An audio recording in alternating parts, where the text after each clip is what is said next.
YouTube లో race మొదలైంది. Power star range ను అందుకునేందుకు స్టైలిష్ స్టార్ తీవ్ర ప్రయత్నాలు చేస్తున్నాడు. అవును, ఫిబ్రవరి 4వ తేదీన విడుదలైన పవన్ కళ్యాణ్ కాటం రాయుడు టీజర్ మార్చి 11వ తేదీ నాటికి ఏకంగా 10 మిలియన్ అంటే కోటి క్లిక్స్ ను అందుకుని సరికొత్త రికార్డు సృష్టించింది. ఈ కోటి క్లిక్స్ ను అందుకోవడానికి పవర్ స్టార్ కు దాదాపుగా 35 రోజుల సమయం పట్టింది. అయితే ఈ రికార్డుకు ఎసురు పెట్టేందుకు తాను వెనకనే ఉన్నానని బన్నీ చెప్పకనే చెప్తున్నాడు.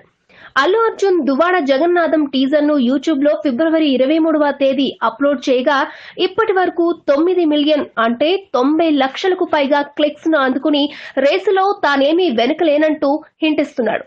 కేవలం 17 రోజుల్లోనే 9 మిలియన్ క్లిక్స్ ను అందుకున్న దువ్వాడ మరో 1 మిలియన్ క్లిక్స్ ను అందుకోవడానికి కాటం రాయుడుకు పట్టినంత సమయం పట్టకపోవచ్చు. దీంతో కోటి క్లిక్స్ అందుకున్న పవన్ టీజర్ రికార్డును అనతి కాలంలోనే బన్నీ తుడిచిపెట్టడం ఖాయంగా చెప్పొచ్చు.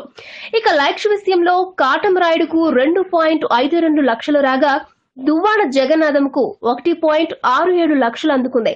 డిస్లైక్స్ విషయానికి వస్తే పవన్ టీజర్ కు కేవలం 40,000 పైచిలుకు రాగా బన్నీ టీజర్ కు మాత్రం 1.54 లక్షలు వచ్చి సరికొత్త రికార్డును సృష్టించింది. ఇక కామెంట్స్ అంశంలో మాత్రం రాయుడుపై దువ్వాడదే పై చేయి అయింది. ప్రస్తుతానికి 20,000కు పైగా కామెంట్స్ అందుకున్న దువ్వాడకు కేవలం 17,000 కామెంట్స్ తోనే సరిపెట్టుకున్నాడు రాయుడు.